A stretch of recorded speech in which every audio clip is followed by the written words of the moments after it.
प्यारे विद्यार्थियों, मैं विजय कुमार आज के वीडियो में पी ब्लॉक एलिमेंट के बारे में यानी पी ब्लॉक के तत्व के बारे में जानकारी लेंगे। पी ब्लॉक के तत्व की बात आती है जहाँ कि आवर्त तालिका 4 भागों में 4 ब्लॉक्स में बटे होते हैं। S block, P blocks, D blocks और ए ब्लॉक। और इसको कैसे हम लोग जांचेंगे कि जब किसी भी तत्व का इलेक्ट्रॉनिक विन्यास हम लोग लिखते हैं, अगर अंत में वो अंतिम इलेक्ट्रॉन पी ऑर्बिटल में प्रवेश करता है तो यह पी ब्लॉक के तत्व कहे जाते हैं। तो जैसे हम लोग देखें कि नाइट्रोजन हमारे पास है, नाइट्रोजन की परमाणु संख्या 7 होती है और जैसे इसका इलेक्ट्रॉनिक विन्यास लिखते हैं 1s2 2s2 2p3, तो यहाँ पर अंतिम इलेक्ट्रॉन p ऑर्बिटल में प्रवेश किया है, तो इसलिए इसे हम लोग पी ब्लॉक का तत्व यानी पी ब्लॉक के तत्व को कहा जाता है। तो यहाँ पर क्या हो गया बेटा, यहाँ अंतिम इलेक्ट्रॉन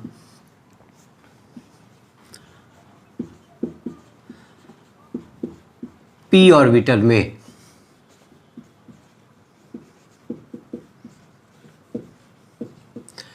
प्रवेश किया है,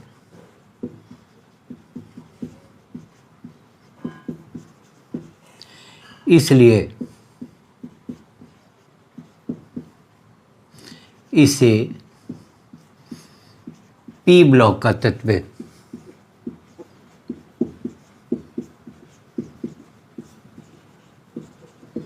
कहा जाता है। अब इसे जानने के पहले हम लोग ऑक्सीकरण अवस्था के बारे में जान ले, जिसके आधार पर ऑक्सीकरण अवस्था अर्थात ऑक्सीडेशन स्टेट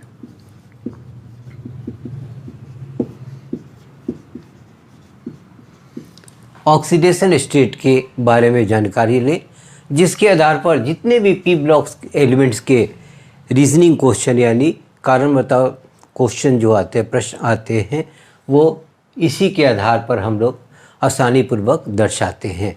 तो ऑक्सीडेशन स्टेट या ऑक्सीकरण अवस्था 3 भागों में बटे होते हैं। पहला n-2 और n-8। इन सभी में हम देखते हैं कि n है, तो n बताता है नंबर ऑफ वैलेंस इलेक्ट्रॉन यानी संयोजी इलेक्ट्रॉन की संख्या, संयोजी इलेक्ट्रॉन की संख्या। अकेला n यह मेटल के लिए होता है यानी धातु के लिए संभव है। n-2 केवल हाइड्रोजन परमाणु के लिए,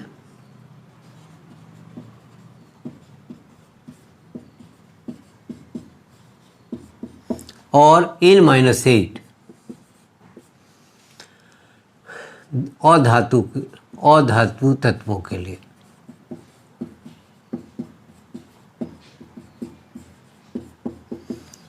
अब तीनों की सहायता से पहले तो पहचान हम लोग करेंगे कि धातु क्या है। तो धातु की पहचान हम लोग 3 तरह या 4 तरह से करते हैं। कि धातु की पहचान हम लोग देखें बेटा, धातु की पहचान पहला नाम के अंत में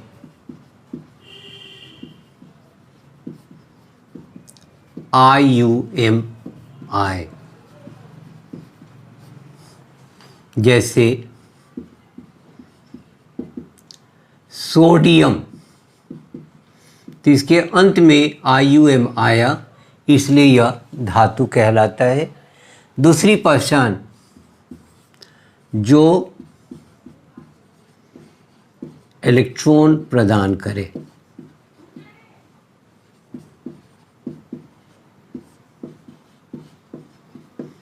तीसरा, जो विद्युत धनात्मक तत्व को प्रदर्शित करे।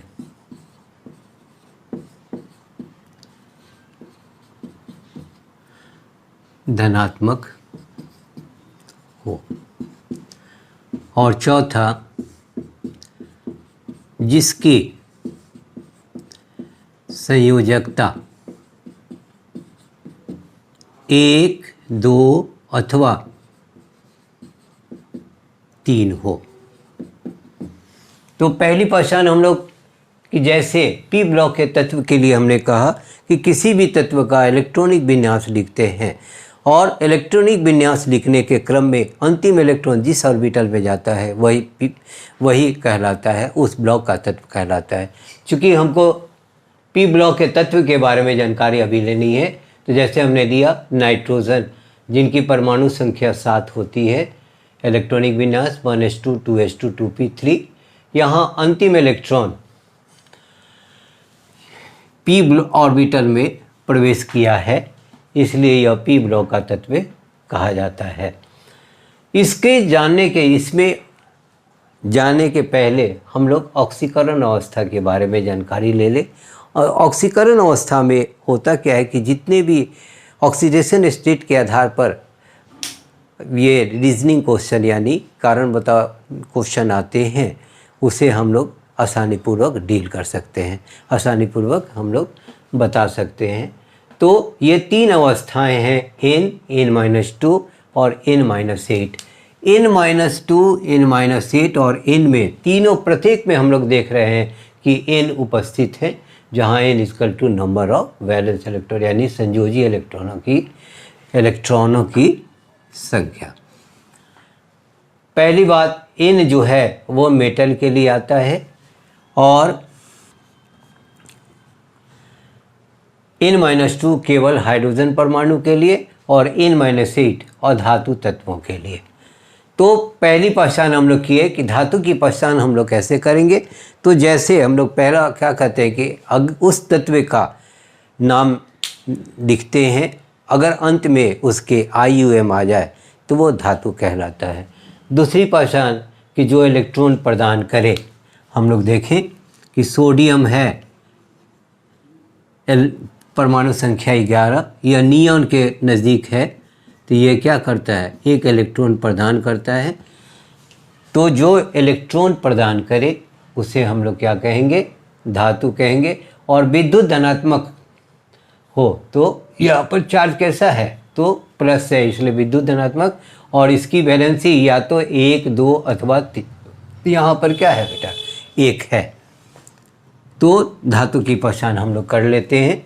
अब इस पर क्वेश्चन कैसे दिखाएं वो देखना है। पहले ऑक्सीकरण अवस्था धातु अधातु या हाइड्रोजन किस प्रकार और कितने ऑक्सीकरण अवस्था को प्रदर्शित करेंगे, यह हमें जानना है।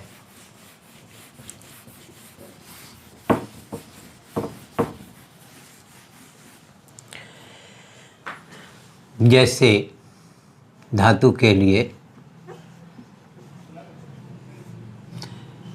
Calcium atomic number 20, 1s2 2s2 2p6 3s2 3p6 4s2। अब वैलेंस इलेक्ट्रॉन 2 8 8, ये हो गया 2, यानी यहाँ वैलेंस इलेक्ट्रॉन 2।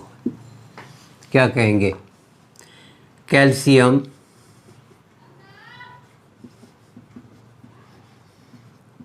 इन ऑक्सीकरण अवस्था को ऑक्सीकरण अवस्था को प्रदर्शित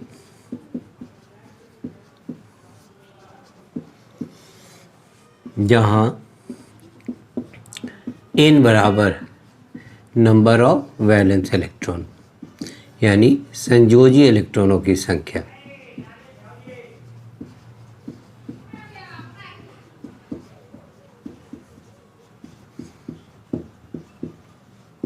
यहाँ संयोजी इलेक्ट्रॉन की संख्या, यहाँ वैलेंस इलेक्ट्रॉन 2, इसलिए यह +2 ऑक्सीकरण अवस्था को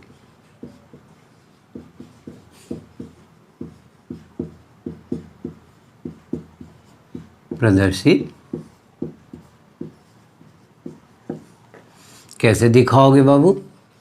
पहले यह एक इलेक्ट्रॉन और पुनः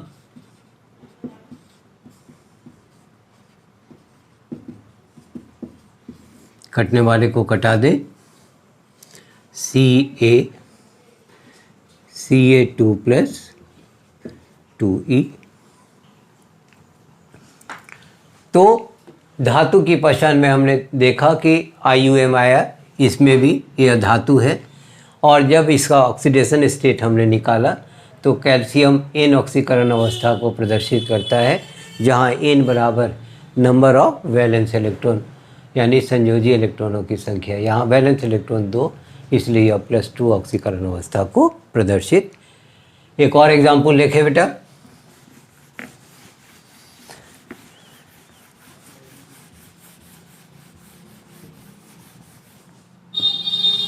जैसे सोडियम, एटॉमिक नंबर 11, 1s2,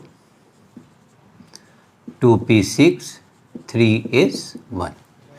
तो पहले 2, 8, 1, यह इन ऑक्सीकरण अवस्था को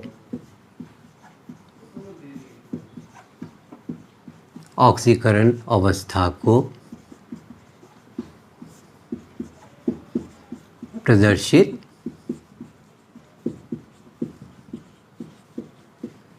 करता है, जहाँ n बराबर नंबर ऑफ, यहाँ वैलेंस इलेक्ट्रॉन = 1, इसलिए यह +1 ऑक्सीकरण अवस्था को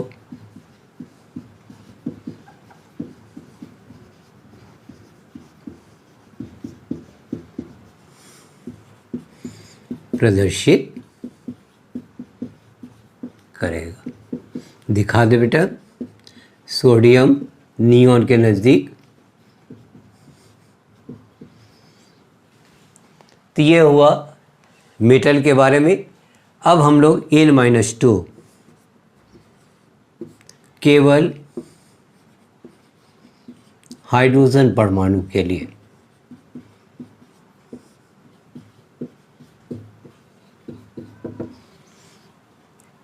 तो hydrogen atomic number 1, 1s1, valence electron 1, यह N-2 ऑक्सीकरण अवस्था को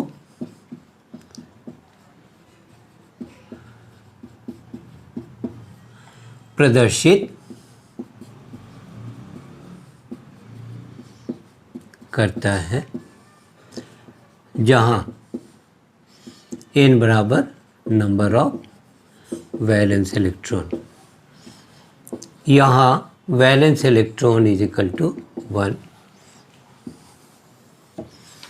इसलिए N-2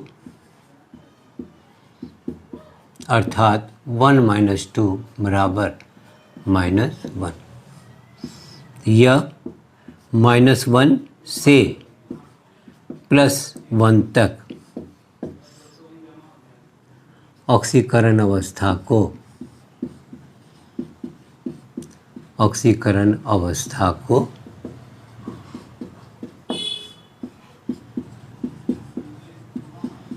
प्रदर्शित कौन कौन सा हो जाएगा बेटा? -1, 0, +1। ऐसा क्यों हुआ? कि घटाने के बाद हमारे -1 आया और ये +1 कहाँ से आया, तो इसका वैलेंस इलेक्ट्रॉन 1 है, इस दोनों के बीच में 0 आता है, इसलिए यह -1, 0 और +1 ऑक्सीकरण अवस्था को प्रदर्शित करेगा। अब इसी के आधार पर हम लोग N-8 को देखें, जो ओनली फॉर नॉन मेटल यानी अर्थात केवल अधातुओं के लिए संभव है। और कौन से अधातु को छोड़कर, तो हाइड्रोजन परमाणु को छोड़कर अन्य जितने भी अधातु होते हैं वे N-8 ऑक्सीकरण अवस्था को प्रदर्शित करते हैं। अब N-8 के लिए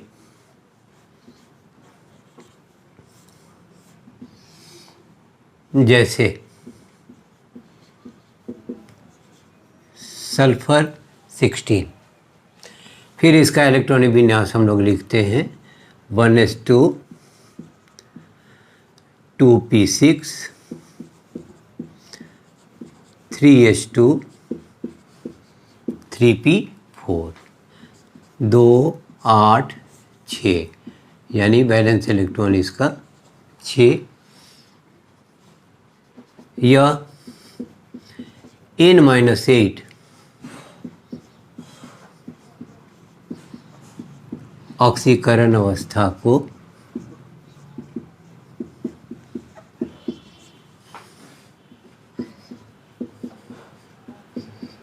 प्रदर्शित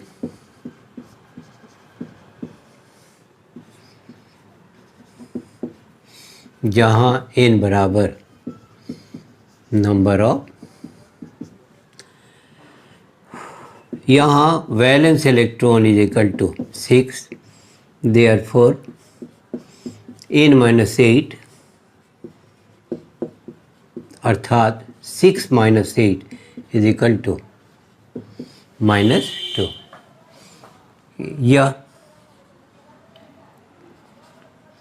-2 से +6 तक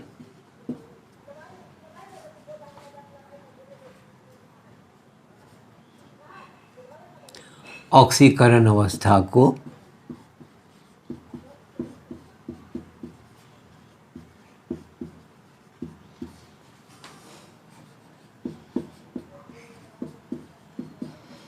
प्रदर्शित करता है। कौन कौन हो जाएगा, -2 -1 0 +1 +2 +2.5 +3 +4 +5 और +6। कहाँ से कहाँ तक, तो -2 से +6 तक। फिर ये -2 कहाँ से आया, घटाने के बाद, और ये +6 इसका संयोजी इलेक्ट्रॉन। तो कौन कौन से हो गए बेटा, -2 -1 0 +1 +2 +2.5 +3 +4 +5 +6। ये हो गया न्यूनतम मिनिमम ऑक्सीडेशन स्टेट।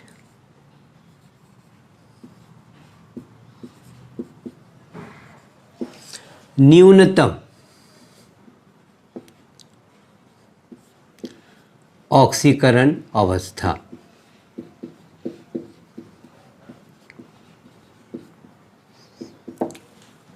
ये हो गया अधिकतम ऑक्सीकरण अवस्था।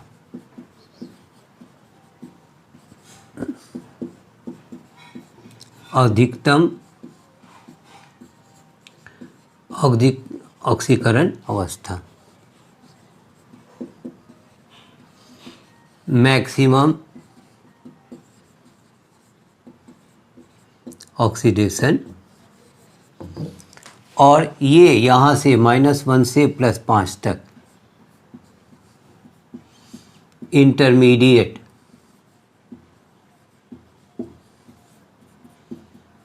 ऑक्सीडेशन।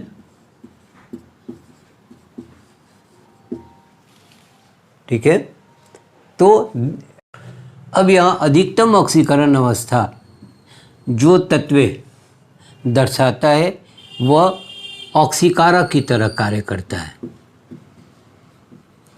ऑक्सीकारक यानी ऑक्सीडाइजिंग एजेंट की तरह।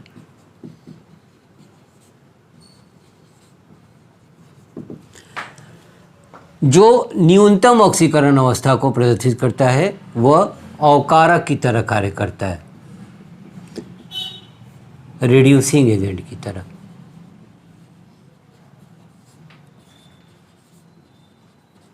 और जो बीच का दिखाता है यानी -1 से +5 तक, वो इंटरमीडिएट ऑक्सीकरण अवस्था कहलाता है और यह ऑक्सीकारक एवं अवकारक दोनों की तरह करता है।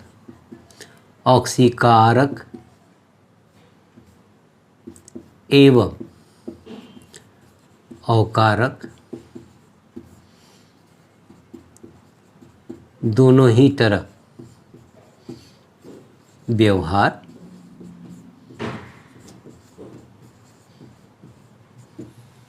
एक दो एग्जाम्पल से हम लोग इसे प्रूफ करें बेटा। जैसे कारण बतावें क्वेश्चन आता है,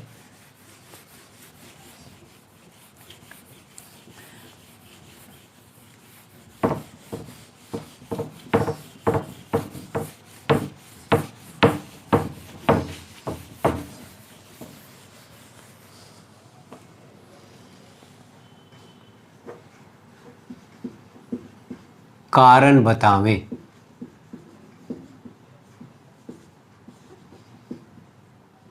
गिव रीजन।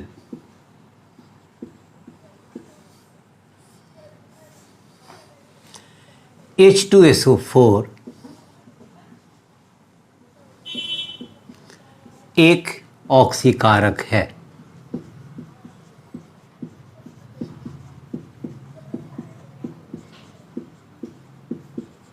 क्यों?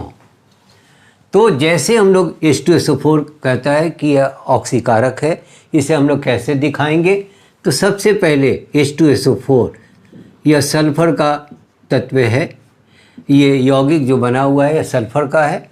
तो पहले ऑक्सीडेशन नंबर निकाल लेंगे 1 × 2 + x - 2 × 4, टोटल सम = 0। तो 2 + x - 8 = 0 और x - 6 = 0। इसलिए x बराबर क्या होगा बाबू? +6।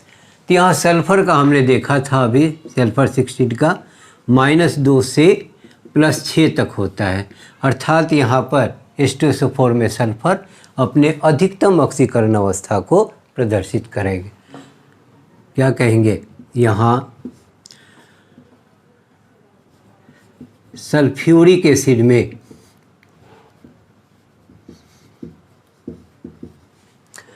सल्फर अपने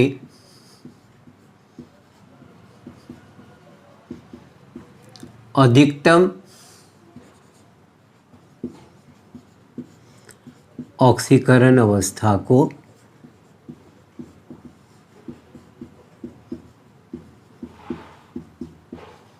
प्रदर्शित करता है। इसलिए नियमानुसार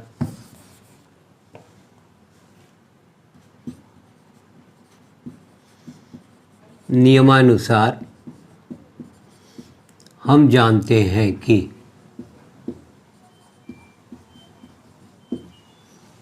जब कोई तत्व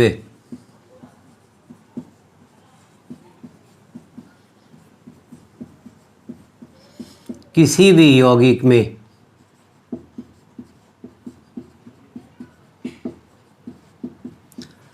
अपने अधिकतम ऑक्सीकरण अवस्था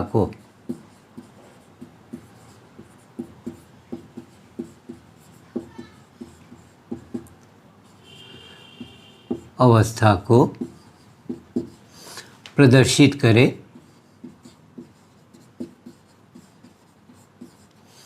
तो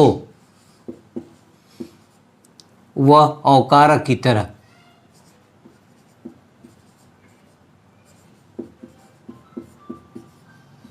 अवकारक की तरह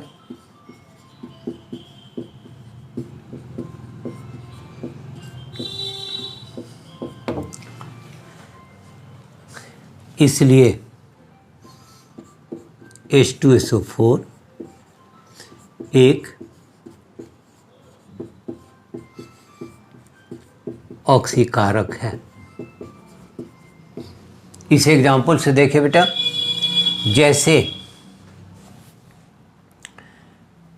कार्बन के साथ रिएक्शन, तो कार्बन का वैलेंस इलेक्ट्रॉन होता है 4, तो इसका जितना वैलेंस इलेक्ट्रॉन होता है, यदि उसकी वैलेंसी सल्फ्यूरिक एसिड की वैलेंसी में सल्फर की वैलेंसी हो जाती है 2, इसलिए हम लोग 2H2SO4 लेंगे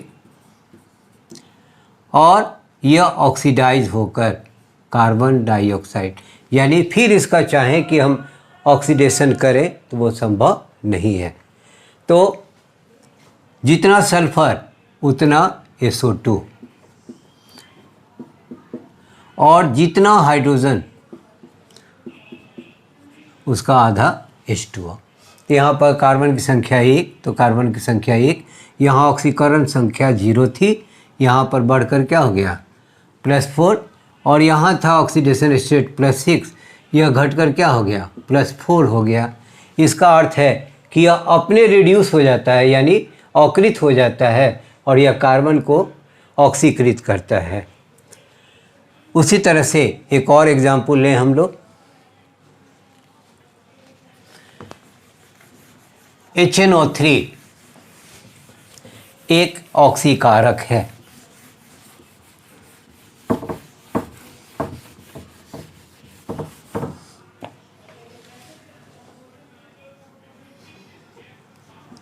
HNO3 एक ऑक्सी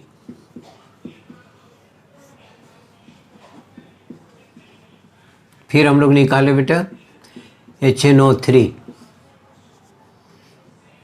x 1 + x -2 × 3 और s - 5 = 0।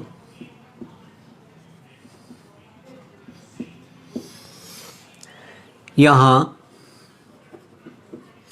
HNO3 में नाइट्रोजन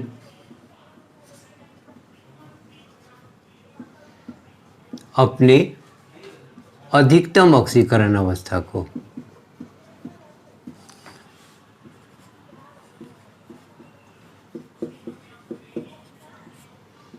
प्रदर्शित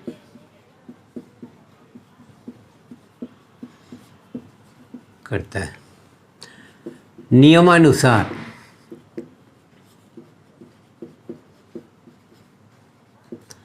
हम जानते हैं कि जब कोई तत्व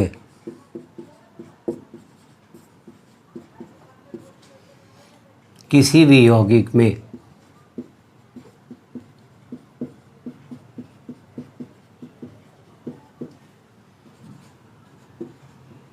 अपने अधिकतम ऑक्सीकरण अवस्था को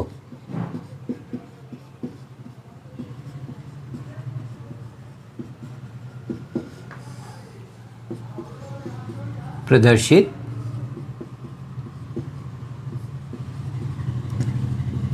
वह ऑक्सीकारक कहलाता है।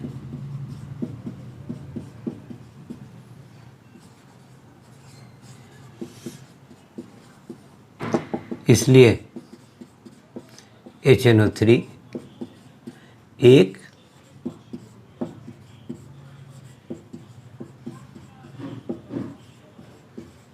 ऑक्सीकारक है। अब फिर इसे रिएक्शन से भी देखें बेटा, जैसे C, फिर बैलेंस इलेक्ट्रॉन 4 हो गया HNO3 के साथ।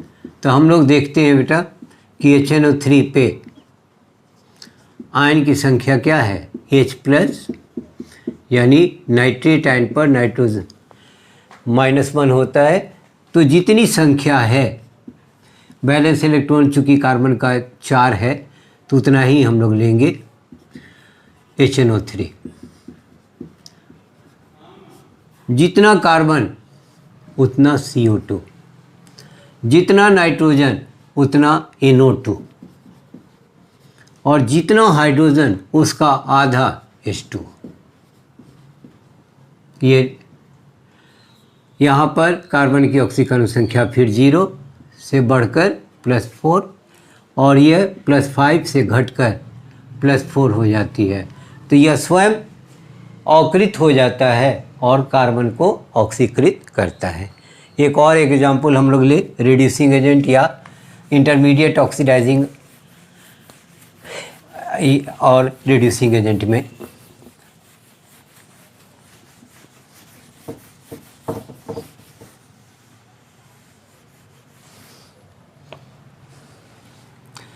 H2S एक अवकारक है।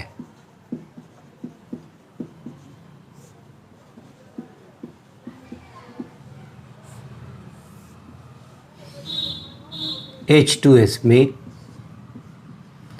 2 + X = 0,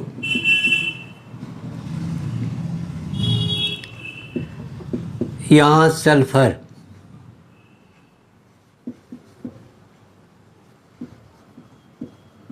अपने न्यूनतम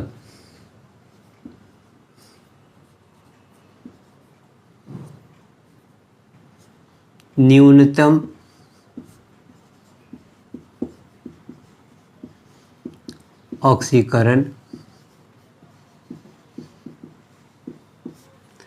अवस्था को प्रदर्शित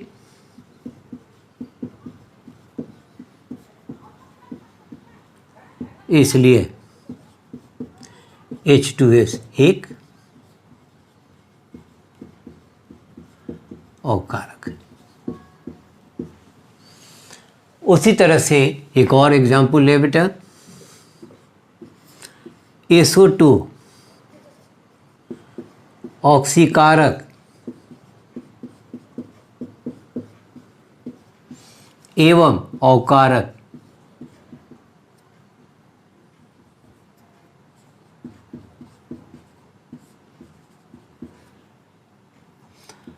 दोनों ही तरह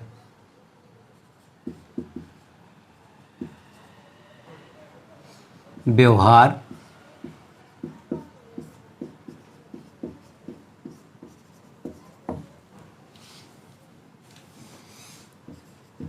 फिर निकाले बेटा SO2 X - 4 = 0, therefore X = +4। यहाँ SO2 में सल्फर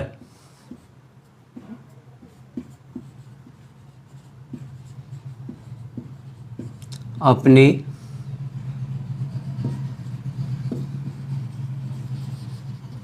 इंटरमीडिएट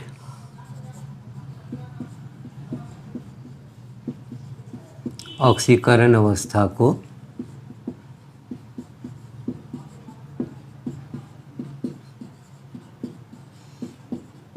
प्रदर्शित करता है, इसलिए SO2 एक ऑक्सीकारक एवं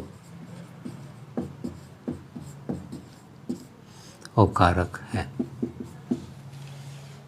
तो इस तरह से क्वेश्चन आता है ऑक्सीडेशन स्टेट पर, और ज़्यादातर रीजनिंग क्वेश्चन ऑक्सीडेशन स्टेट के आधार पर हम लोग बना लेते। आज के वीडियो में हमने इनऑर्गेनिक केमिस्ट्री यानी अकार्बनिक रसायन के चैप्टर नंबर 7 को यानी पी ब्लॉक तत्व को शुरू किया है, और पी ब्लॉक के तत्व के बारे में जानकारी देने के बाद हम लोग इसमें ऑक्सीकरण अवस्था के बारे में जानकारी दी, और इसके आधार पर कुछ रीजनिंग क्वेश्चन को भी हमने देखा। इसमें आपको कहीं भी दिक्कत हो तो कमेंट बॉक्स में जाएं, कमेंट करें, या अच्छा लगे तो लाइक करें, सब्सक्राइब करें। Thank you.